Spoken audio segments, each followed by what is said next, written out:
अस्सलाम वालेकुम स्टूडेंट्स। आज हम बात करेंगे ब्रेक डाउन इन गैसेस की। गैसेस में ब्रेक डाउन की हाई वोल्टेज के अंदर क्या ज़रूरत पड़ी है, किस तरह हमने क्यों स्टडी करना है ब्रेक डाउन इन गैसेस को, और इसका हाई वोल्टेज से क्या तल्लक है। वो ये है कि हाई वोल्टेज में हम लोग स्टडी करते हैं कि जितनी भी हमारी इक्विपमेंट है, सर्किट ब्रेकर्स हैं, ट्रांसफार्मर्स हैं, सर्ज रेस्टर्स हैं, और भी जिस तरह की वायर्स हैं, केबल्स हैं, जो भी हमारी हाई वोल्टेज पे इक्विपमेंट यूज़ हो रही है, उसके अंदर किस किस्म के मसले आ सकते हैं या उसको किस तरह डिज़ाइन करना है, किस लेवल का उसके अंदर मटेरियल होना चाहिए, किस तरह का उसके अंदर डिज़ाइन होना चाहिए, किस तरह उसकी टेस्टिंग होनी चाहिए इक्विपमेंट की। ये सारी चीज़ें हम हाई वोल्टेज के अंदर स्टडी करते हैं। अब सबसे पहले हमने स्टार्ट होना है इंसुलेशन से, कि जितना भी हमारा हाई वोल्टेज का इक्विपमेंट है उसके अंदर किसी ना किसी टाइप की इंसुलेशन एग्जिस्ट कर रही होती है। अब वो जो इंसुलेशन है, क्या वो स्ट्रॉन्ग इनफ है कि वो उन हाई वोल्टेजेस पे 500 केवी या इससे ज़्यादा जो हाई वोल्टेज है या इससे थोड़ा सा कम, इस तरह क्या उन हाई वोल्टेजेस पे वो विदस्टैंड कर जाए, उसकी लाइफ लॉन्ग हो, हमें बार बार रिप्लेस ना करना पड़े और कोई इलेक्ट्रिकल हैजर्ड ना क्रिएट हो। ठीक है, ये चीज़ हमने स्टडी करनी है। अब इंसुलेशन की तीन टाइप्स हो सकती है। इंसुलेशन आपकी गैशियस भी हो सकती है, सॉलिड भी हो सकती है और लिक्विड भी हो सकती है। जिस तरह फॉर एग्जांपल आपका सर्किट ब्रेकर है, उसके अंदर आमतौर पे जो गैस इंसुलेशन होती है, गैस इंसुलेशन वाला सर्किट ब्रेकर होता है, उसके अंदर SF6 गैस होती है। ठीक है, इसी तरह आपकी और भी इक्विपमेंट में गैशियस इंसुलेशन एग्जिस्ट कर सकती होती है। कई जगह पे आपकी सिंपल एयर होती है, आप सिंपल एयर को एज इंसुलेटिंग मटेरियल ले रहे होते हैं। कई जगह पे आपकी कोई स्पेसिफिक गैसेस होती हैं। तो जब भी हम गैस इंसुलेशन क्या है, इंसुलेशन कहाँ पे यूज़ होती है कि दो इलेक्ट्रिकल जो पार्ट्स हैं ना, उनको आपस में सेपरेट करने के लिए, कि आपस में शॉर्ट ना हो पार्ट्स, को इलेक्ट्रिकल हैजर्ड ना क्रिएट हो। ठीक है, तो अब जब हमने इंसुलेशन को स्टडी करना है, सबसे पहले गैसेस को स्टडी करते हैं। ब्रेक डाउन इन गैसेस क्या मतलब कि जो गैशियस इंसुलेशन है आपकी, वो किन केसेस में ब्रेक डाउन हो सकती है, मतलब उसका हम पहले ब्रेक डाउन मैकेनिज्म स्टडी करेंगे कि वो ब्रेक डाउन उसमें आता कैसे है। ब्रेक डाउन से मुराद कि इंसुलेशन आपकी ख़त्म हो गई है और वो कंडक्टर बन गया, इंसुलेटर आपका कंडक्टर बन गया, उसके अंदर से करंट गुजरने लग गया। तो ये क्या मैकेनिज्म है, किस वजह से ब्रेक डाउन होता है गैसेस के अंदर, वो हम लोग स्टडी करते हैं। कौन कौन से प्रोसेसेस हैं जो ब्रेक डाउन होते हैं। अब जब भी हमने स्टडी करना है गैसेस के जो इंसुलेशन है उसकी ब्रेक डाउन का, तो हम हमेशा लेते हैं दो इलेक्ट्रोड्स कंसीडर करते हैं और उनके दरमियान, और वो एक्सटर्नली अज्यूम करते हैं कि किसी पावर सप्लाई के साथ कनेक्टेड हैं और उनके बीच में ये बीच में इंसुलेशन है, और वहाँ पे पॉजिटिव और नेगेटिव होने की वजह से एक इलेक्ट्रिक फील्ड जो सी है ना, वहाँ पे एग्जिस्ट कर रही है। तो रियल लाइफ में भी ऐसे ही है, जैसा कैपेसिटर के अंदर अगर इंसुलेशन है तो दो प्लेट्स लगी होती हैं, या सर्किट ब्रेकर्स के अंदर है जब वो ओपन है तो वो दो जो इलेक्ट्रिकल कॉन्टैक्ट्स हैं वो भी एक किस्म की इलेक्ट्रोड्स ही हो गए हैं। ठीक है, एक्सटर्नली उनको सप्लाई कनेक्टेड है, लेकिन वैसे वो जब ओपन होते हैं तो बीच में जो आपकी इंसुलेशन है ना, वो मेक श्योर कर रही होती है कि ये शॉर्ट ना हो आपस में और कोई करंट पास ना करे। ठीक है, तो जब हमने अब ब्रेक डाउन इन गैसेस को स्टडी करना है तो हमने हमेशा, ये हमारा गैप है। ठीक है, इसको जब आपके क्वेश्चंस भी आएंगे अगर, या कुछ भी आएगा, तो जब आपका गैप का जिक्र होगा आपने ऑटोमेटिकली अंडरस्टैंड कर जाना है कि दो इलेक्ट्रोड्स के दरमियान के गैप की ये बात हो रही है। ठीक हो गया, ये आपका कैथोड है, ये आपका एनोड है, और ये एक्सटर्नली किसी पावर सप्लाई से कनेक्टेड है, और इसके जो अ, बीच में कोई भी गैस हो सकती है। ठीक है, आपकी यहाँ पे एयर हो सकती है, कोई भी और गैस एग्जिस्ट कर सकती है, उसके ये मॉलिक्यूल सारे इसके बीच में एग्जिस्ट कर रहे हैं। और अब हमने यहाँ पे देखना है कि कौन से प्रोसेसेस हैं जिसकी वजह से इसकी इंसुलेशन ख़त्म होती है और यहाँ से इलेक्ट्रॉन फ्लो को पाथ मिल जाता है, यानी कि ये चीज़ शॉर्ट हो जाती है, यहाँ से करंट फ्लो करने लग जाता है। अब जब हम स्टडी करते हैं ब्रेक डाउन इन गैसेस को, तो इसमें दो चीज़ें स्टडी करते हैं। एक चीज़ हमारी होती है आयोनाइजेशन, और एक है हमारा डिके प्रोसेस। ठीक है, आयोनाइजेशन और डिके प्रोसेस, ये दोनों ही आपके वो वाले प्रोसेसेस हैं जो कि आपकी ब्रेक डाउन इन गैसेस में इम्पॉर्टेंट हैं। आयोनाइजेशन वो वाले प्रोसेस हैं जिससे आपकी जो गैस के मॉलिक्यूल्स हैं वो आयंस में कन्वर्ट हो जाते हैं, न्यूट्रल मॉलिक्यूल्स आयंस में कन्वर्ट हो जाते हैं। जब आयंस में कन्वर्ट होते हैं तो फ्री इलेक्ट्रॉन्स जो उनसे है ना, वो इलेक्ट्रॉन्स लूज करते हैं मॉलिक्यूल्स पॉजिटिव आयंस बन जाते हैं और फ्री इलेक्ट्रॉन्स गैप के अंदर फिरने लग जाते हैं। अब उन फ्री इलेक्ट्रॉन्स की वजह से आपका जो करंट है ना, वो अगर इनफ फ्री इलेक्ट्रॉन्स जनरेट हो जाए तो वो एक पाथ बन सकता है आपके करंट को फ्लो करने के लिए। तो आयनाइजेशन वो वाले प्रोसेसेस हैं जिनकी वजह से गैस का ब्रेकडाउन हो सकता है। अगर वो इनफ क्वांटिटी में वो वाला प्रोसेस रिपीटेडली होता रहे कि इतने इलेक्ट्रॉन्स जनरेट हो गए कि आपकी गैस का ब्रेकडाउन हो जाए, इंसुलेशन का ब्रेकडाउन हो जाए, गैस कंडक्टिंग बन जाए। ठीक है, डिके प्रोसेसेस वो वाले प्रोसेसेस हैं जो कि आपकी आयंस जो ऑलरेडी गैप में अगर मौजूद हैं किसी वजह से, अगर वो उन आयंस को जो ख़त्म कर रहा है, जो उन एक्सेस इलेक्ट्रॉन्स को ख़त्म कर रहे हैं, वो प्रोसेसेस, उस प्रोसेस के थ्रू आपके इलेक्ट्रॉन्स कम हो रहे हैं गैप के अंदर, इसको हम डिके प्रोसेस कहते हैं। अगर आपके इलेक्ट्रॉन ज़्यादा हो रहे हैं गैप में, आयनाइजेशन प्रोसेस, जिस प्रोसेस की वजह से आयंस कम हो रहे हैं, इलेक्ट्रॉन्स कम हो रहे हैं, वो आपका डिके प्रोसेस। तो आमतौर पर क्या होता है, गैप के अंदर आयनाइजेशन और डिके दोनों के दोनों प्रोसेसेस जो से हैं ये तकरीबन इक्विलिब्रियम में चल रहे होते हैं। लेकिन अगर आप अपनी एक्सटर्नल अप्लाइड वोल्टेज को हाई करें, आपकी जो फिर अप्लाइड इलेक्ट्रिक फील्ड है, जो इलेक्ट्रिक फील्ड इस गैस के क्रॉस अप्लाई होगी, इसकी लाइंस इस गैस के थ्रू गुजर रही है, इमेजिनरी लाइंस, तो उस टाइम पे जब वो हाई हो जाती है इलेक्ट्रिक फील्ड, तब आपका ये होता है कि आयनाइजेशन प्रोसेस हावी हो जाता है आपके डिके प्रोसेस पे। ठीक है, आयनाइजेशन प्रोसेस मोर सिग्निफिकेंट हो जाता है। अच्छा जी, अब यहाँ पे हम देख लेते हैं आयनाइजेशन प्रोसेसेस हमारे कौन से हैं। Ionization by electron collision, photo ionization by interaction of metastables, thermal ionization. ये जो फर्स्ट 4 प्रोसेसेस हैं, electron collision, photo ionization, metastables वाली और थर्मल आयनाइजेशन, ये आयनाइजेशन प्रोसेसेस हैं। और जो नेक्स्ट 4 लिखे हुए हैं ये आपके डिके प्रोसेसेस हैं। Electron detachment, decay by recombination, decay by attachment and mobility of gaseous ions and decay by diffusion. तो अभी इस लेक्चर में हम लोग सिर्फ देखेंगे आपके आयोनाइजेशन प्रोसेसेस में कि वो कौन से हैं और वो किस तरह आयोनाइज कर रहे हैं।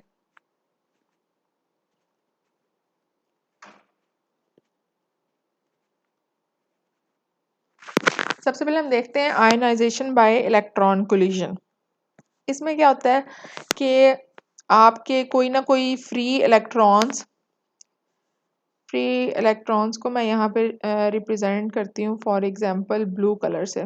ठीक है, कोई फ्री इलेक्ट्रॉन्स एक आधा ऑलरेडी कुछ आपके गैप में एग्जिस्ट कर रहे हैं। ठीक है, किसी भी वजह से, कोई बैकग्राउंड रेडिएशन की वजह से या किसी भी वजह से आपके कुछ गैप के अंदर फ्री इलेक्ट्रॉन्स एग्जिस्ट कर रहे हैं, उनकी एक ख़ास किस्म की एनर्जी है। ठीक है, वो घूम रहे हैं यहाँ पे, कोलाइड भी कर रहे हैं, न्यूट्रल एटम्स के साथ सारा कुछ कर रहे हैं।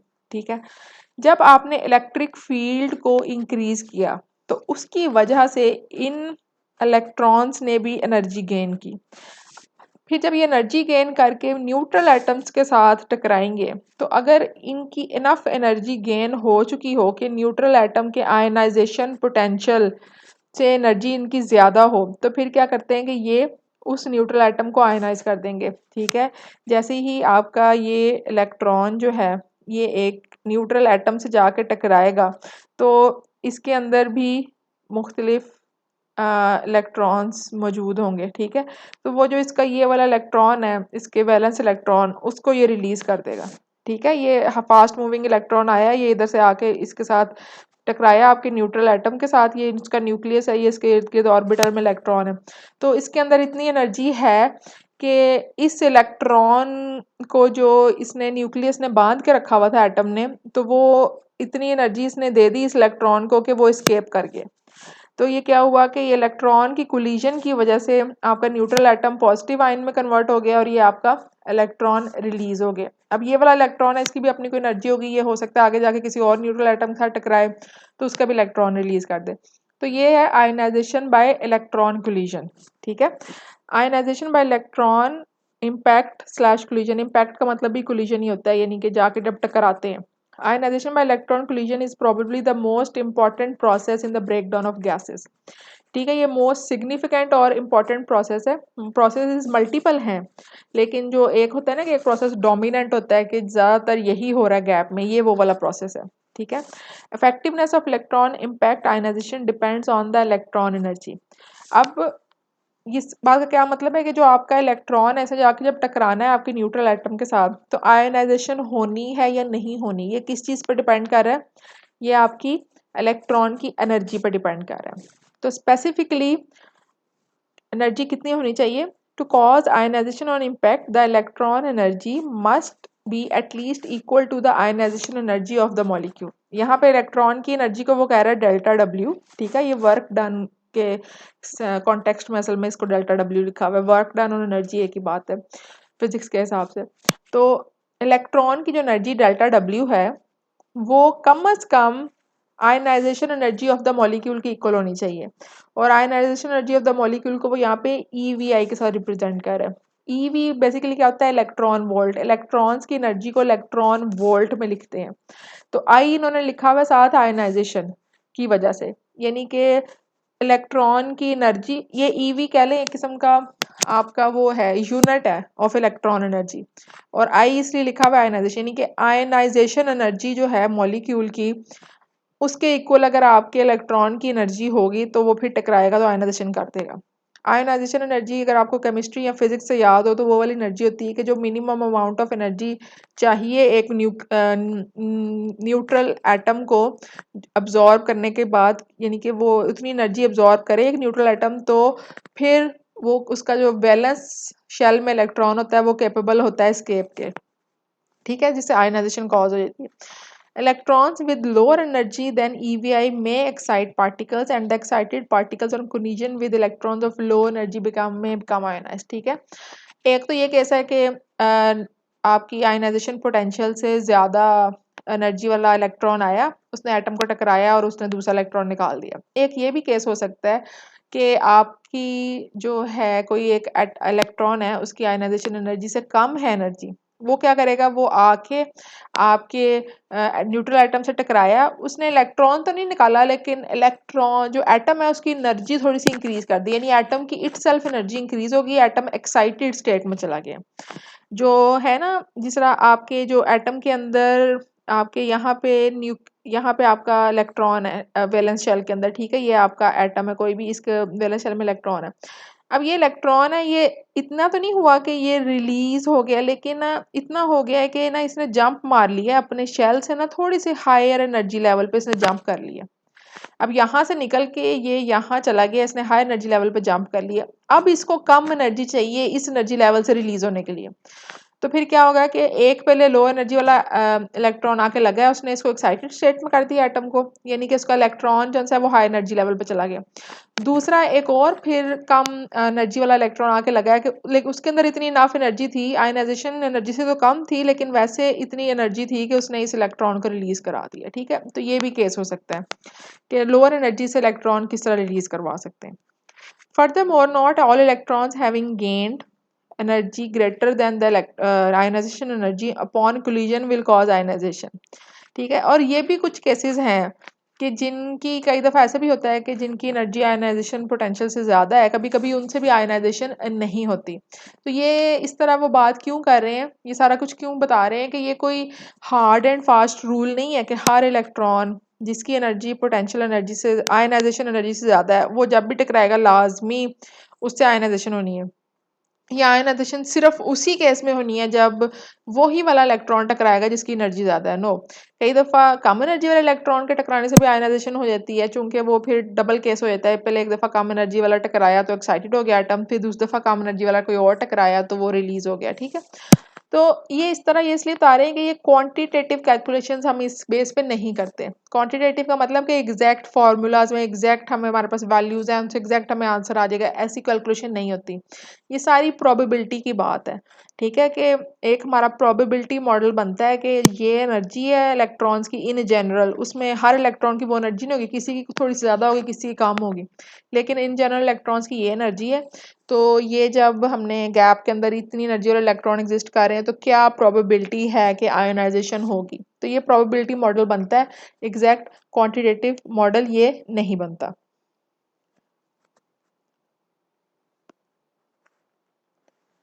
अब यहाँ पे एक और जो कॉन्सेप्ट हमने समझना है वो ये समझना है कि very fast and very slow moving electrons are poor ionizers. अगर आपके इलेक्ट्रॉन्स की ज़्यादा ही एनर्जी है तब भी उनकी प्रोबेबिलिटी कम होगी कि वो फर्दर आयनाइजेशन कॉज कर सकें। और अगर काफ़ी स्लो चल रहे हैं तब भी उनकी प्रोबेबिलिटी कम होगी। ठीक है, कैसे कम होगी? Electrons moving very slowly will not produce ionisation. ठीक है, ज़्यादा स्लो है, ज़ाहिर है उनकी एनर्जी ही बहुत कम है। अगर मॉडरेट वेलोसिटीज़ पे होंगे तो फिर आयनाइजेशन हो सकती है, जिस तरह कि मैंने पहले बताया कि उनकी एनर्जी पोटेंशियल से तो कम है, आयनाइजेशन पोटेंशियल से तो कम है एनर्जी, लेकिन ये है कि उन्होंने एटम्स को एक्साइटेड स्टेट में कर दिया है, फिर नेक्स्ट टाइम वो एक्साइटेड स्टेट से इलेक्ट्रॉन रिलीज करना आसान हो गया तो वो उस केस में आयनाइजेशन होगी। ठीक है, ये वही बात यहाँ पे लिखी हुई है। और लेकिन ये है कि ये इतना सिग्निफिकेंट नहीं होता ये प्रोसेस, सिर्फ तब जब के इलेक्ट्रॉन्स काफ़ी ज़्यादा ही गैप में आ जाए ना, काफ़ी ज़्यादा शुरू में नहीं ये प्रोसेस इतना सिग्निफिकेंट, लेकिन जब इलेक्ट्रॉन्स काफ़ी ज़्यादा गैप में आ जाए तब, यानी कि इलेक्ट्रॉन्स की डेंसिटी हाई हो जाए, तब ये प्रोसेस जो है वो सिग्निफिकेंट है। अब very fast moving electron they are also poor ionizers. वो क्यों पुअर आयनाइजर हैं कि वो इसलिए पुअर आयनाइजर्स हैं कि वो उनकी स्पीड इतनी ज़्यादा होती है कि काफ़ी प्रोबेबिलिटी ये होती है, काफ़ी चांस ये होता है कि वो आपके एटम के पास से गुजर जाएंगे। इतनी देर कोलिजन होगी ही नहीं कि एनर्जी ट्रांसफ़र हो सके आपके एटम को एनर्जी ट्रांसफ़र नहीं होगी तो उसको एटम से इलेक्ट्रॉन रिलीज नहीं होगा। ठीक है, fast moving electrons may pass near an atom without ejecting an electron from it. अब ये ग्राफ है, अभी मैंने आपको पहले बताया कि किस तरह इलेक्ट्रॉन्स हैं, उन्होंने टकराना है आपके न्यूट्रल एटम के साथ और उन्होंने फर्दर इलेक्ट्रॉन निकालने हैं, और फिर उन्होंने इलेक्ट्रॉन्स ने और न्यूट्रल एटम के साथ टकराना है और इलेक्ट्रॉन्स निकलने हैं। इस तरह करते करते इलेक्ट्रॉन्स गैप के अंदर काफ़ी ज़्यादा हो जाएंगे तो अल्टीमेटली ब्रेक डाउन हो सकता है कि करंट पास करें। फिर हमने ये बात की कि हर इलेक्ट्रॉन टकराने से फर्दर इलेक्ट्रॉन्स नहीं निकलते, हर इलेक्ट्रॉन टकराने से आयनाइजेशन नहीं हो रही। ज़्यादा स्लो होंगे तब भी आयनाइजेशन की प्रोबेबिलिटी कम है, ज़्यादा फास्ट होंगे यानी कि उनकी एनर्जी ज़रूरत से ज़्यादा होगी तब भी आयनाइजेशन कम है। तो ये जो ग्राफ है ये क्या चीज़ शो कर रहा है? ये चीज़ शो कर रहा है कि ये आपके एक्स एक्सिस पे इलेक्ट्रॉन की एनर्जी है, जैसे जैसे एनर्जी देखें, और ये आपकी वाई एक्सिस पे ना आयनाइजेशन क्रॉस सेक्शन है। ठीक है, यानी कि एक खास पर्टिकुलर एरिया ले लिया आपका, इस पर्टिकुलर एरिया में कितनी आयनाइजेशन हो रही है, ये वो चीज़ आपकी वाई एक्सिस पे रिप्रेजेंट हो रही है। ठीक है, तो अब आप ये देखें कि जैसे जैसे हमारी इलेक्ट्रॉन एनर्जी बढ़ती जाती है तो ऊपर से देखें आयनाइजेशन कम हो रही है। ये ऑक्सीजन, नाइट्रोजन और हाइड्रोजन का दिखा रहे हैं, हाइड्रोजन की ज़्यादा शार्पली कम हो रही है, ऑक्सीजन और नाइट्रोजन की स्लोली कम हो रही है। यानी कि बहुत ज़्यादा एनर्जी वाले भी इलेक्ट्रॉन हमें नहीं चाहिए, उससे भी मतलब कि हमें तो ऑब्वियसली वो चाहिए अगर अल्टीमेटली हम चाह रहे हैं कि ब्रेक डाउन ना हो, लेकिन अगर ब्रेक डाउन के पॉइंट ऑफ व्यू देखें तो ज़्यादा हाई एनर्जी वाले इलेक्ट्रॉन्स भी ब्रेक डाउन नहीं कॉज करेंगे। अब ये देखें जिस तरह हाइड्रोजन का आपके 10⁻1 इलेक्ट्रॉन वोल्ट से कम वाली साइड जो सी है वो ब्रेकडाउन कॉज कर रही है। नाइट्रोजन की 10⁻2 वाली से कम अगर इलेक्ट्रॉन की एनर्जी है तो फिर मैक्सिमम ब्रेकडाउन की प्रोबेबिलिटी है, अगर इससे ज़्यादा होगी तो ब्रेकडाउन की प्रोबेबिलिटी कम हो जाएगी। तो ये बेसिकली ब्रेकडाउन की प्रोबेबिलिटी बता रहा है ये वाला ग्राफ आपको। अच्छा, नेक्स्ट है टाउनसेंड्स फर्स्ट आयनाइजेशन कोएफिशिएंट। अब ब्रेकडाउन इन गैसेस को, ये तो हम सारी ये थेरीज है ना, ये तो हम जुबानी थेरीज कर रहे हैं ना कंसीडर। अब इसका कोई मैथमेटिकल मॉडल या कोई इस टाइप की चीज़ वो किस तरह है? सबसे पहले इसको स्टडी किया था ब्रेकडाउन इन गैसेस को एक साइंटिस्ट था, उसका नाम है टाउनसेंड। अब जब भी हम ब्रेकडाउन इन गैसेस के बारे में स्टडी करते हैं तो टाउनसेंड की एक्सपेरिमेंट को देखते हैं और जो टाउनसेंड ने फॉर्मूले निकाले हैं और उसने 2 कोएफिशिएंट दिए हुए हैं उनके बारे में स्टडी करते हैं हम। ठीक है, सबसे पहले टाउनसेंड ने पहले स्टडी किया है इस गैप को, वो देखते हैं किस तरह से स्टडी किया है। पहले जो आपको बैकग्राउंड बात पता होनी चाहिए वो ये है कि ना gas discharge the initiatory electrons originate from cosmic radiation, radio activity और फोटो इलेक्ट्रिकली। ठीक है, अब ये कौन से इलेक्ट्रॉन है कि जाहिर है मैं आपको ये कह रही हूँ कि जी एक इलेक्ट्रॉन आएगा वो एटम को टकराएगा, उससे नए इलेक्ट्रॉन निकलेंगे। ठीक है, तो लेकिन वो पहला इलेक्ट्रॉन कहाँ से आएगा? ठीक है, जो इनिशिएटरी इलेक्ट्रॉन्स हैं जो स्टार्ट कर रहे हैं ये चीज़ गैप के अंदर कोलिजन स्टार्ट करनी जिन्होंने, वो कहाँ से आएंगे? उसकी 3 मेन रीजंस बताई हुई हैं कि वो किस तरह आते हैं, कहाँ से आते हैं। कॉस्मिक रेडिएशंस, कॉस्मिक रेडिएशन वो होती हैं कि एक यूनिवर्स के अंदर बैकग्राउंड रेडिएशन हर टाइम एग्जिस्ट कर रही है, हमारे इर्द गिर्द यूनिवर्सल बैकग्राउंड रेडिएशन हर टाइम एग्जिस्ट कर रही है, जो हमें नहीं अफेक्ट कर रही लेकिन कई चीज़ों को अफेक्ट कर रही होती है। उसकी वजह से कुछ ना कुछ इलेक्ट्रॉन वो कुछ एटम्स को अफेक्ट करती है गैस के जहाँ पे भी हो, वो कुछ ना कुछ इलेक्ट्रॉन्स हर टाइम आपके फ्री होते ही हैं गैसेस के अंदर, एयर के अंदर, हर जगह। ठीक है, रेडियो एक्टिविटी वही कॉस्मिक रेडिएशन की एक आगे से वो बैकग्राउंड रेडिएशन है, यूनिवर्स के अंदर है। इसी तरह रेडियो एक्टिविटी आपकी कहीं ना कहीं थोड़ी बहुत एग्जिस्ट कर रही थी, जो हमें नहीं अफेक्ट कर रही, लेकिन गैस के अंदर जो मॉलिक्यूल्स हैं उनको अफेक्ट कर सकती है। और इसके अलावा आपके जो ये इलेक्ट्रोड्स हैं, ये इलेक्ट्रोड है आपका, ठीक है, ये आपका इलेक्ट्रोड, इन पे अगर लाइट पड़े, अगर इनके ऊपर लाइट पड़े तो उससे भी आपकी इलेक्ट्रॉन्स रिलीज हो सकते हैं। ठीक है, इसको कहते हैं कि फोटो इलेक्ट्रिकली रिलीज हो रहे हैं। लाइट अगर आपने डाली है किसी भी किस्म की तो उसमें भी हो सकता है कि वो रिलीज हो जाए। तो ये 3 प्रोसेसेस हैं, इनसे हमारी बैकग्राउंड ये प्रोसेसेस हैं जिनसे हमारे इनिशिएटरी इलेक्ट्रॉन्स आते हैं। ठीक है, in the absence of electric field the rate of electron and positive ion generation in an ordinary gas is counter balanced bye decay process and a state of equilibrium exist. ये वही बात है जो मैंने बिल्कुल स्टार्ट में की थी कि या तो इलेक्ट्रिक फील्ड ना हो या कम हो। ठीक है, तो उस केस में क्या होता है कि जिस तरह आपके यानी कि जैसा कॉस्मिक रेडिएशन है फॉर एग्जांपल, ये सिर्फ गैप के अंदर तो नहीं ना, ये तो हमारे एटमॉस्फेयर में, हमारे इर्द गिर्द हर जगह ही है। तो हर जगह तो नहीं, करंट हवा में तो नहीं फिर रहा होता। इसकी वजह यही है कि जो थोड़े बहुत इलेक्ट्रॉन बने हैं, फिर डिके प्रोसेस भी साथ आ जाता है कि वो इलेक्ट्रॉन खत्म भी हो जाते हैं, काउंटर बैलेंस हो जाता है। जो आयनाइजेशन का प्रोसेस चल रहा है साथ ही डिके प्रोसेस चल रहे हैं, तो कोई भी प्रोसेस एक दूसरे के ऊपर हावी नहीं होता, तो वो बैलेंस इक्विलिब्रियम स्टेट एग्जिस्ट करती है। This state of equilibrium will be upset upon the application of sufficiently high field। अगर जिस तरह के हाई वोल्टेज में अगर आपने जाके इक्विपमेंट में रख दिया ना, जिसके अक्रॉस हाई वोल्टेज की एप्लीकेशन आ गई है, हाई वोल्टेज अप्लाई कर दिया आपने, तो फिर आपकी जो इलेक्ट्रिक फील्ड है ना वो भी हाई हो गई है। ठीक है, तो उस केस में ब्रेकडाउन के चांसेस बढ़ जाते हैं। The variation of gas current measured between two parallel plate electrodes was first studied as a function of applied voltage by Townsend। अब टाउनसेंड ने ये चीज़ सबसे पहले स्टडी की थी कि आपके 2 इलेक्ट्रोड्स हों, ठीक है, उसके दरमियान में गैस हो, तो जब इनके अक्रॉस जो वोल्टेज है उसको इंक्रीज करते जाएं तो ये गैस के करंट को क्या अफेक्ट क्या होता है। ये चीज़ जो है ना फर्स्ट टाइम टाउनसेंड ने स्टडी की थी। तो अब हम देखते हैं उसने क्या स्टडी किया था, क्या उसकी फाइंडिंग्स थी। हाँ जी, टाउनसेंड ने फिर जब स्टडी किया है तो कुछ इस तरह का ग्राफ बना था उसकी एक्सपेरिमेंट से। ठीक है, उसने वोल्टेज इंक्रीज करता गया और करंट मेजर करता गया गैप के अंदर, तो उसने देखा कि इस तरह का ग्राफ बन रहा है। Townsend found that the current at first increased proportionally with the applied voltage and then remained nearly constant at value I naught, ठीक है, which corresponds to the background current। उसने सबसे पहले क्या देखा कि जीरो से एक कुछ वोल्टेज उसने इंक्रीज करता गया तकरीबन rate of increase of current जो है ना वो प्रोपोर्शनल टू द वोल्टेज है, यानी कि straight line, almost straight line है। ठीक है, एक प्रोपोर्शन में इंक्रीज कर रहा है, जैसे जैसे वोल्टेज इंक्रीज करते जा रहे हैं उतना ही करंट इंक्रीज करता जा रहा है, अनटिल के एक पॉइंट रीच हो गया, एक ऐसा वोल्टेज जिसको वो V1 कह रहा है, कि उस वोल्टेज के बाद वो बेशक वोल्टेज इंक्रीज करता गया लेकिन उसका करंट कांस्टेंट रहा है, करंट नहीं इंक्रीज हुआ।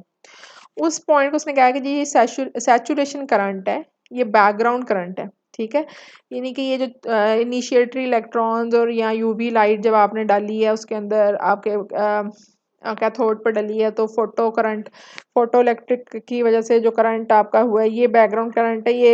ये इतना आपके इंसुलेशन को तंग नहीं कर रहा है। ठीक है, ये एक बैकग्राउंड सैचुरेशन करंट है, ये स्लो है, ये उतना ही रह रहा है, मॉडरेट रह रहा है, वो बेशक वोल्टेज इंक्रीज भी करता गया। फिर उसने देखा है कि एक पॉइंट आया है वोल्टेज का V2 जिसको वो कह रहा है, उससे जब उसने वोल्टेज इंक्रीज की है तब एक्सपोनेंशियल रेट पे करंट ने इंक्रीज किया है।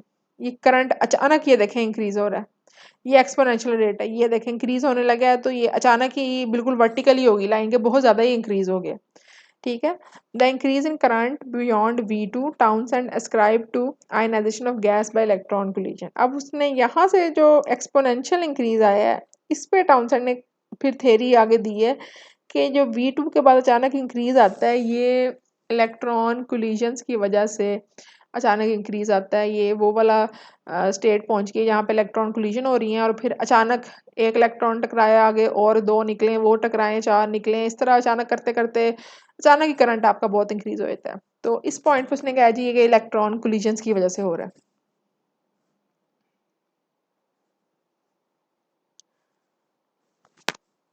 ये आगे उसी चीज़ को एक्सप्लेन किया हुआ दोबारा।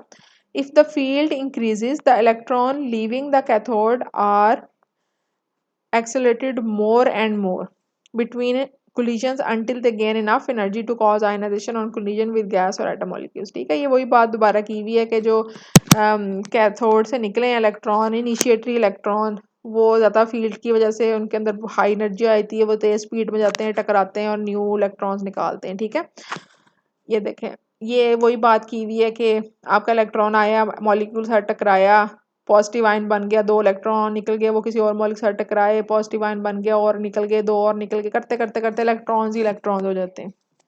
ठीक है, अब इस स्लाइड में इन्होंने बेसिकली वो चीज़ एक्सप्लेन की हुई है कि टाउनसेंड ने फिर इसको मैथमेटिकली किस तरह रिप्रेजेंट किया, जो अपनी इसकी थी फाइंडिंग्स जिसके बारे में इसने थ्योरेटिकली किया है, तो उसको इसने मैथमेटिकली किस तरह रिप्रेजेंट किया, उसको अब देख लेते हैं थोड़ा सा। Townsend introduced a quantity alpha known as the Townsend's first ionization coefficient।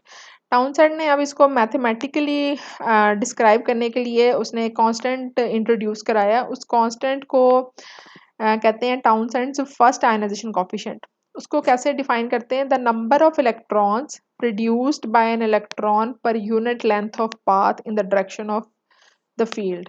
ठीक है, यानी कि एक इलेक्ट्रॉन कितने फर्दर इलेक्ट्रॉन्स प्रोड्यूस करेगा अगर वो unit length of path cross करे। यूनिट लेंथ फॉर एग्जांपल हम सेंटीमीटर्स में ले रहे हैं लेंथ को। ठीक है, अब हम सेंटीमीटर्स को ले रहे हैं, तो 1 सेंटीमीटर यानी कि एक इलेक्ट्रॉन था। ठीक है, उसने 1 यूनिट लिया, 1 सेंटीमीटर मैं कह देती हूँ यूनिट, उसको 1 मीटर हो सकता है, गैप पर यूनिट कह रहे हैं आप, जिस भी यूनिट में कैलकुलेशन कर रहे हैं वो यूनिट यूज होगा। उसने जब 1 सेंटीमीटर पाथ क्रॉस किया तो इस इलेक्ट्रॉन की वजह से इतना डिस्टेंस कवर होते हुए रास्ते में कितने और इलेक्ट्रॉन बन गए। ठीक है, कितने और इलेक्ट्रॉन बनते गए बनते गए बनते गए और कितने बन गए। ठीक है, अब इस एक इलेक्ट्रॉन ने 1 सेंटीमीटर डिस्टेंस ट्रेवल करते हुए रास्ते में कितने इलेक्ट्रॉन्स न्यू जनरेट कर दिए हैं, वो आपकी क्वांटिटी अल्फा है। The number of electrons produced bye an electron per unit length of path in the direction of the field. और दूसरी बात ये है कि जो आपका पाथ है ना, ये कोई इस तरह नहीं है कि रैंडम इस डायरेक्शन में या उस डायरेक्शन, नो, आपका पाथ स्ट्रेट होना चाहिए जिस डायरेक्शन में आपकी फील्ड है। ठीक है, direction of the field, electric field की एक स्पेसिफिक डायरेक्शन होती है ना, उस डायरेक्शन में, यानी कि कैथोड से एनोड की तरफ जब मूवमेंट हो रही है इलेक्ट्रॉन की, उस डायरेक्शन में। ठीक है, अब आगे इन्होंने कैलकुलेशन की हुई है।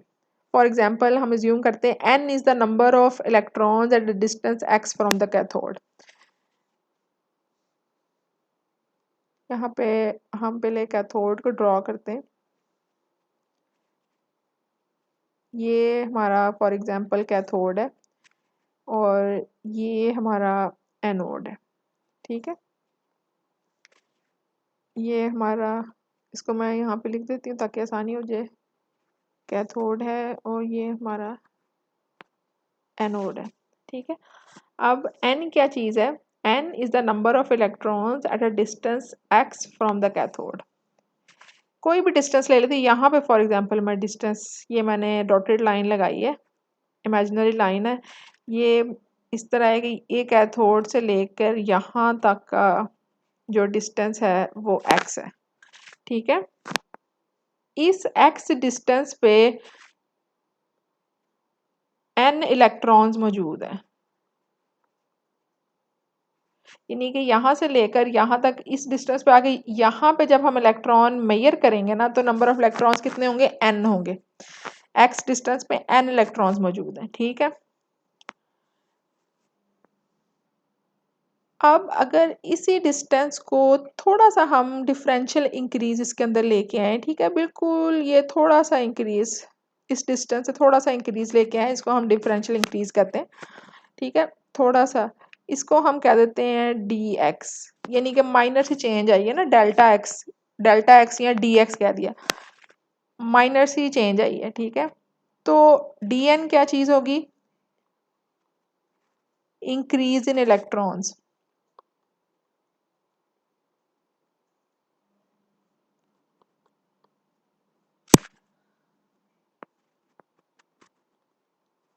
यानी कि जब ये एक्स पॉइंट पे थे हम, तो हमारे नंबर ऑफ इलेक्ट्रॉन्स थे एन। फिर अगर हम थोड़ा सा डिस्टेंस लें, इंक्रीज डी एक्स लें, डी एक्स कुछ भी, जिस तरह एक्स आपका 5 सेंटीमीटर है, D x 5.1 centimetre, D x 1.1 centimetre हो सकता है कि कैथोड से 5.1 सेंटीमीटर दूर है, अगर एक्स आपका 5 सेंटीमीटर। ये मैं जैसे एग्जांपल दे रही हूँ, ठीक है। तो थोड़ा सा इंक्रीज किया, तो इस थोड़े से इंक्रीज में कितने इलेक्ट्रॉन्स ऐड हुए हैं, हाउ मैनी इलेक्ट्रॉन्स इंक्रीज हुए हैं इस थोड़े से डिस्टेंस में। अब इसकी अगर हमने इक्वेशन बनानी हो, हमने करना हो कि dn की इक्वेशन बनानी हो। dn क्या चीज़ है कि इस पॉइंट से लेकर इस पॉइंट तक, एक मिनट मैं इसका कलर चेंज करती हूँ ताकि आपको तरीके से नजर आए। यानी कि इस पॉइंट से लेकर इस पॉइंट तक कितने इलेक्ट्रॉन्स इंक्रीज हुए हैं, ठीक है। ये मैंने इसको छोटा हाईलाइट किया, असल में ये पूरी लाइन है, यानी कि इस लाइन से लेकर इस लाइन तक इंक्रीज कितना है। यानी कि पहले एन थे, यहाँ पे जाके कोई समथिंग एन डैश हो गए फॉर एग्जांपल, तो n dash minus n, increase कितना है इस डिस्टेंस पे, वो आपका डी एन है, ठीक है। तो डी एन को इंक्रीज कितना है वो हम किस तरह करेंगे। पहली बात तो ये कि आप अल्फा देखें, अल्फा की क्या डेफिनेशन थी, the number of electrons produced bye a single electron per unit length. यानी कि अगर एक इलेक्ट्रॉन हो, यहाँ पे मैं बात करती हूँ इसकी, अगर 1 सेंटीमीटर मूव कर रहा है एक इलेक्ट्रॉन, तो वो अल्फा न्यू इलेक्ट्रॉन प्रोड्यूस कर रहा है, ठीक है ना। अगर वो 1 सेंटीमीटर मूव कर रहा है तो वो अल्फा न्यू इलेक्ट्रॉन प्रोड्यूस कर रहा है। तो अगर वो डी एक्स सेंटीमीटर मूव करेगा तो कितने न्यू इलेक्ट्रॉन्स प्रोड्यूस करेगा, alpha multiplied by D x. ये मल्टीप्लाई का साइन है, ये क्रॉस का नहीं है, ठीक है। यानी कि अगर एक इलेक्ट्रॉन 1 सेंटीमीटर मूव कर रहा है तो वो अल्फा इलेक्ट्रॉन प्रोड्यूस कर रहा है। अगर वही इलेक्ट्रॉन 5 सेंटीमीटर मूव करेगा तो वो कितना, 5 into alpha, 5 times alpha produce कर देगा ना, चूंकि 1 सेंटीमीटर में अल्फा इलेक्ट्रॉन प्रोड्यूस कर रहा है तो 5 सेंटीमीटर में 5 टाइम्स अल्फा प्रोड्यूस करेगा। इसी तरह 1 सेंटीमीटर पे आप सोचें कि वो अल्फा इलेक्ट्रॉन प्रोड्यूस कर रहा है, तो आपके डी एक्स सेंटीमीटर में वो कितने प्रोड्यूस करेगा, डी एक्स सेंटीमीटर अगर सिर्फ उसकी मूवमेंट होगी तो अल्फा डी एक्स प्रोड्यूस करेगा। अल्फा डी एक्स ये वो क्वांटिटी है जो आपके एक इलेक्ट्रॉन 1 इलेक्ट्रॉन प्रोड्यूस कर रहा है जब वो डी एक्स डिस्टेंस मूव कर रहा है, ठीक है। तो लेकिन यहाँ पे एक इलेक्ट्रॉन नहीं है ना, यहाँ पे एन है electron, number of electrons n है। एक इलेक्ट्रॉन आपका alpha d x electron produce कर रहा है, तो अगर आपके पास एन इलेक्ट्रॉन हो, ठीक है, एक इलेक्ट्रॉन आपका alpha d x electrons produce कर रहा है। अगर आपके पास 10 इलेक्ट्रॉन हो तो 10 इलेक्ट्रॉन कितने, जितना एक इलेक्ट्रॉन प्रोड्यूस कर रहा है उससे मल्टीप्लाई 10 टाइम्स हो जाएगा। अगर 100 इलेक्ट्रॉन हो तो मल्टीप्लाई 100 टाइम्स हो जाएगा। तो एन है नंबर ऑफ इलेक्ट्रॉन, तो हमारे n times alpha d x हो जाएगा, ठीक है। इसको यहाँ पे स्लाइड्स में इस तरह करके लिखा हुआ है, d n is equal to alpha n d x, ठीक है। तो उसके पीछे कॉन्सेप्ट ये है कि सबसे पहले हमने देखा कि अगर एक इलेक्ट्रॉन 1 सेंटीमीटर मूव करता है तो वह अल्फा इलेक्ट्रॉन प्रोड्यूस करता है, ये हमारी फर्स्ट आयनाइजेशन कोफिशिएंट की डेफिनेशन है। तो एक इलेक्ट्रॉन अगर डी एक्स डिस्टेंस मूव करेगा तो वो alpha d x electron produce करेगा, ठीक है। तो एक की जगह अगर एन इलेक्ट्रॉन्स मूव करेंगे तो वो n into alpha d x produce करेंगे, ठीक हो गया। अब ये हमारे पास वो फॉर्मूला आ गया जो यहाँ पे अभी लिखा हुआ है, आपको पता लग गया कि ये किस तरह आया। अब हम आ जाते हैं कि आगे इस फॉर्मूले का क्या किया हमने, क्या फ़ायदा था। इस फॉर्मूले से हमने ओवरऑल इक्वेशन निकाली है, ये हमारे पास आया था d n is equal to alpha n d x, ठीक है। इसको जब हमने इंटीग्रेट किया ऑन बोथ साइड्स, अल्फा बाहर आ गया चूंकि अल्फा आपका कांस्टेंट है, ठीक है। ये एन आपका जो वेरिएबल है ये आपकी लेफ्ट साइड पे आ जाएगा, चूंकि डी एन इस साइड पे, डिफरेंशियल इसका इस साइड पे, तो यहाँ पे आ जाएगा 1/n d n is equal to alpha d x, ठीक है। तो 1/n किसका, इसका इंटेग्रल क्या होगा, ln of n is equal to alpha x. यही इंटीग्रेशन होगी। अगर आप में से किसी को कंफ्यूजन है तो वो इंटीग्रेशन अपनी रिवाइज कर ले, ठीक है। आपका यहाँ पे ये चूंकि 1 है ना कांस्टेंट, तो 1 का इंटीग्रेशन x होता है, ये हो जाएगा। तो यहाँ पे जब ln को हम बोथ साइड पे कैंसिल करेंगे एक्सपोनेंशियल लेके, तो आपका n is equal to e raise to power alpha x आ जाएगा, ठीक हो गया। तो ये आपकी कौन सी इंटीग्रेशन है कि कोई भी डिस्टेंस अब x है ना, उस डिस्टेंस पे कितने number of electrons overall total exist कर रहे हैं, वो ये इस फॉर्मूले से आ जाएंगे। तो यहाँ पे इन्होंने ये d लिया हुआ है। d कौन सा डिस्टेंस है? From cathode to anode. ठीक है, पहले ये हमने ये दो लिए थे ना प्लेट, x डिस्टेंस, यहाँ पे बीच में कोई एक x डिस्टेंस ले लिया था, लेकिन अगर हम पूरा फ्रॉम कैथोड टू एनोड लें तो वो डिस्टेंस d है। ठीक है, तो अगर हमने number of electrons at distance d from cathode लेना है तो फिर ये बन जाएगा n इज इक्वल टू, यहाँ पे सॉरी एक प्लस आपका कांस्टेंट भी आना है c। ठीक है, उस कांस्टेंट को फिर यहाँ पे हमने n नॉट लिख दिया। ठीक है, n not e raise to power alpha d आ जाएगा। ये आपके n नॉट जो से है, ये आपका इनिशियल नंबर ऑफ जो से है ना वो इलेक्ट्रॉन्स को रिप्रेजेंट कर रहा है, ये कांस्टेंट है। ठीक है, जो प्राइमरी इलेक्ट्रॉन्स ऑलरेडी इनिशिएटरी इलेक्ट्रॉन्स जो पहले जनरेट हुए थे, ठीक है, ये उसको रिप्रेजेंट कर रहा है। तो अगर इसको हम करंट की फॉर्म में लिखें तो वो ऐसे लिखा जाएगा, e raise to power alpha D. ठीक हो गया। अब इस टर्म को क्या कहते हैं? The term e raise to power alpha d, सिर्फ जो ये वाली टर्म है इसको हम कहते हैं, ये किस चीज़ को रिप्रेजेंट करिए ये टर्म? ये इलेक्ट्रॉन एवलांच को रिप्रेजेंट करिए। ठीक है, इलेक्ट्रॉन एवलांच, एवलांच का जो आप अगर लफ्जी मतलब देखें तो ये बेसिकली होती है कि लैंड स्लाइडिंग जिस तरह हो रही होती है, यानी कि एक चीज़ इनिशियली स्टार्टिंग थोड़ी सी चीज़ से हुई है, लेकिन वो मूव जैसे जैसे करती जा रही है तो उसकी क्वांटिटी अचानक बहुत इंक्रीज करती जा रही है। ठीक है, जिस तरह बर्फ़ के तोदे गिरते हैं या जिस तरह कोई इस तरह होता है, तो उसको कहते हैं एवलांच। तो इलेक्ट्रॉन यानी कि स्टार्ट कम से हुआ, फिर जैसे जैसे वो आगे मूव करते जा रहे हैं तो अपने पाथ में चूंकि वो कोलिजन्स करते जा रहे हैं तो बहुत ज़्यादा अचानक इलेक्ट्रॉन्स बढ़ते जा रहे हैं, बढ़ते जा रहे हैं, बढ़ते जा रहे हैं, तो इसको हम कहते हैं इलेक्ट्रॉन एवलांच। इसको हमने डिफाइन किस तरह किया है? The number of electrons produced by one electron travelling from cathode to anode. ये टाउनसेंड फर्स्ट आयनाइजेशन कोएफिशिएंट से किस तरह फर्क है कि वो है number of electrons produced by one electron per unit length. ये पर यूनिट लेंथ नहीं है, ये टोटल डिस्टेंस, यानी कि वो है कि जी एक यूनिट लेंथ की अगर मूव किया है एक इलेक्ट्रॉन ने तो उसने फर्दर कितने इलेक्ट्रॉन प्रोड्यूस किए हैं। ठीक है, ये जो इलेक्ट्रॉन एवलांच है ना, ये वो चीज़ है कि एक इलेक्ट्रॉन ने टोटल डिस्टेंस जब मूव किया है from cathode to anode, total distance जब मूव किया तब उसने कितने इलेक्ट्रॉन प्रोड्यूस किए हैं। ठीक हो गया। और नीचे ये बातें लिखी हुई हैं कि जो इलेक्ट्रिक फील्ड ग्रेडियंट और गैस प्रेशर है, ये इनकी जो रेशो है ना, ये जो सा है वो अल्फा ओवर पी जो है ना वो आपका एक फंक्शन है ई ओवर पी का। ठीक है, ये जस्ट आपकी इन्फॉर्मेशन के लिए बात दी हुई है, इसकी हमने डिटेल में नहीं जाना, ये हमारे सिलेबस में नहीं है। लेकिन ये है कि जब हम एक्सपेरिमेंट कर रहे होते हैं ना तो ई ओवर पी की रेशो को कांस्टेंट रख के तो बाकी चीज़ें फिर मेजर करते हैं, करंट, वोल्टेज और ये सारा कुछ मेक श्योर करते हैं कि ई बाई पी रेशो कांस्टेंट हो। ठीक है, क्योंकि ये इस पर डिपेंडेंट है, ये चेंज करने से हमारी बाकी एक्सपेरिमेंट की जो हमने बाकी कैलकुलेशन ली हैं उसमें फ़र्क आ सकता है। तो अभी के लिए इस लेक्चर के लिए हम लोग ये टाउनसेंड फर्स्ट आयनाइजेशन कोएफिशिएंट तक ही रहते हैं। नेक्स्ट लेक्चर में हम बात करेंगे जो बाकी प्रोसेसेस हैं, thermal ionisation, photo electric, photo emission और जो डिके प्रोसेसेस हैं उनकी हम नेक्स्ट लेक्चर में बात करेंगे। तो अभी के लिए बस इतना ही। Thank you very much, see you in next lecture.